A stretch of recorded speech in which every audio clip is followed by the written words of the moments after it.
नमस्कार किसान साथियों, आज हम आपको दिखा रहे हैं घर का बीजा हुआ मूंग। ये मूंग नहीं, वैसे तो ये मूंगी है। इसमें जो है फलियां थोड़ी बारीक आती हैं, लेकिन बहुत ज़्यादा आती हैं। इसके ऊपर इतने लंबे लंबे नाल से चलते हैं और उसके बाद फलियां लगती हैं। लेकिन इसका रिज़ल्ट बहुत अच्छा है साथियों। हम 2 साल से यही लगा रहे हैं और आप देख सकते हो इसमें कितना ज़बरदस्त कोर आया हुआ है। अभी इसमें हिटमैन की एक स्प्रे की गई है, जिसके बाद इसमें देख सकते हो आप। मैं आपको थोड़ा जूम करके दिखाता हूँ कितना ज़बरदस्त कोर उठा रखा है। फसल एकदम से लाइन पे आ चुकी है मतलब, और किसी भी प्रकार की कोई इसके अंदर इल्ली नहीं दिखाई दे रही। कोई लट या कोई भी फंगस काटे कुछ भी नहीं है। एकदम से बढ़िया वाला मूंग जो होता है वो आप इसको कह सकते हो। मैं एकदम से पास से दिखाने की कोशिश कर रहा हूँ किसान साथियों। मूंग अगर आप बिजाई करते हो तो मेरा तो मानना यही है, जब आपका मूंग 25 या 30 दिन का हो जाए उसके बाद आप इसमें लगातार 10 या 15 दिन से स्प्रे करते रहें। क्योंकि ये जो है मूंग की फसल हो गई, मूंगफली की हो गई, इस तरह की फसलें जो होती हैं इनमें सबसे ज़्यादा अटैक होते हैं फंगस के या लट के। इस तरीके के जो हैं अटैक सबसे ज़्यादा होते हैं।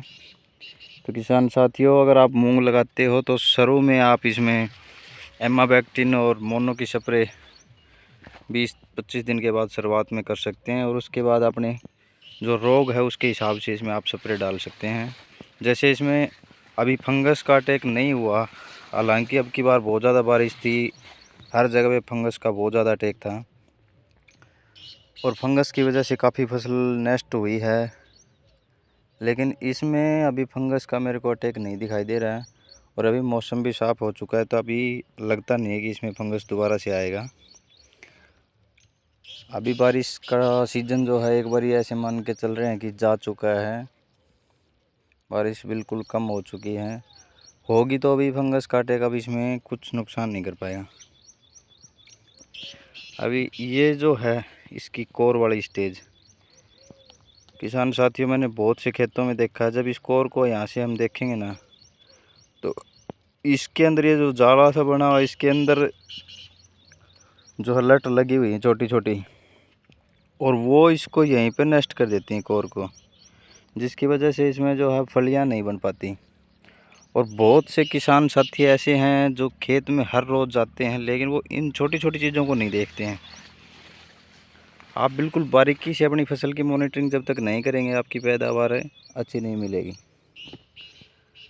जाते हैं किसान साथी खेत में ज़रूर जाते हैं हर रोज़, और वो पत्तों पे देख के आ जाते हैं कि अभी लट नहीं लगी हुई, फलियों में भी कोई छेद नहीं है, लट नहीं लगी हुई। लेकिन जो लट लगने की जो प्रारंभिक अवस्था है वो यहाँ से शुरू हो रही है। इस बार ये जो कोर है इसके अंदर ही जो है इसका लट का अटैक हो जाता है, और उसके बाद आपका जो मूंग है वो डंडी छोड़ने लगता है इस तरीके से। ये तो चलो अभी बारिश ज़्यादा होने की वजह से है, लेकिन इस तरीके से आपका मूंग जो है वो डंडी छोड़ने लगता है। फलियाँ जो बननी चाहिए थी वो नहीं बन पाती हैं। तो मेरे किसान साथियों से एक आग्रह है कि जब भी आप अपने खेत में जाओ तो भले ही आप 2 दिन से खेत में चले जाओ, लेकिन कम से कम जब आप जाओ तो 10 मिनट अपने खेत में जो फसल आपने लगा रखी है उसकी क्लोज मॉनिटरिंग बहुत ज़रूरी है। अभी एक छोटी सी बात और मैं किसान साथियों को बताना चाहूँगा। इस मूंग में अभी लट का कोई प्रकोप नहीं है, क्योंकि इसमें 10 दिन पहले रोबोट नाम से रोबोट कंपनी का जो इमाबैक्टिन आता है वो डाला हुआ है।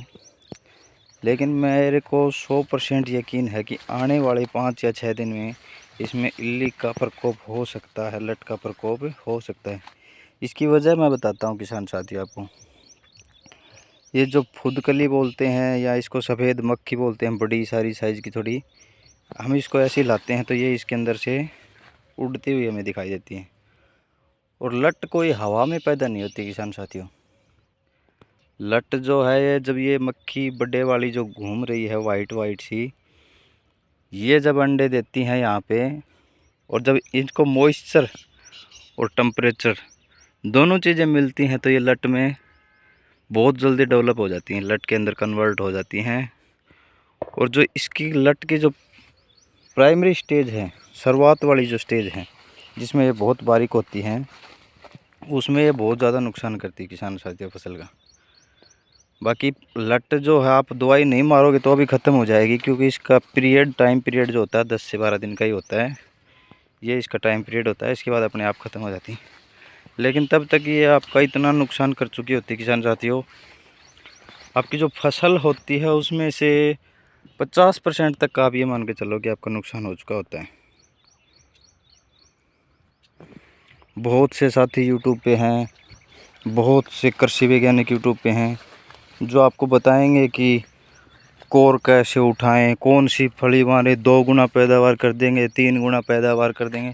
लेकिन जो एक क्लोज मॉनिटरिंग है वो जो एक किसान साथी करते हैं वो खुद नहीं कर पाते हैं। अगर वो खुद करने लग गए ना तो आपको किसी यूट्यूबर की या किसी कृषि वैज्ञानिक की सहायता लेने की ज़रूरत नहीं है, जो कि सिर्फ आपको दवाइयों के बारे में बताते हैं कि ये दवाई मार दो आपका कोर उठ जाएगा, आपकी बगर आ जाएगा। ये फिजूल का खर्चा है किसान साथियों। इस तरीके के जो चैनल हैं उनसे बच के रहो, और जो आपको सही एडवाइस दे उस चैनल को आप लाइक करो, सब्सक्राइब करो। हमने भी किसान साथियों एक 3-4 साल से अच्छा बढ़िया चैनल चला रखा था, लेकिन किसी हैकर की वजह से हमारा चैनल जो है वो ब्लॉक कर दिया गया और उसका नाम चेंज कर दिया गया, जिसकी वजह से काफ़ी नुकसान हुआ है, काफ़ी हर्ट हुआ है। 4 साल की जो हमारी मेहनत थी वो बिल्कुल एक तरीके से ऐसे कह सकते हैं कि बिल्कुल वेस्ट चली गई। अभी सबसे हमारी रिक्वेस्ट है कि आप दोबारा से हमें एक सहारा देने की कृपा करें, आप चैनल को सब्सक्राइब करें ताकि हम अच्छी अच्छी पोस्ट आप तक पहुंचाते रहें। धन्यवाद किसान साथियों, नमस्कार, मिलते हैं अगले एपिसोड में।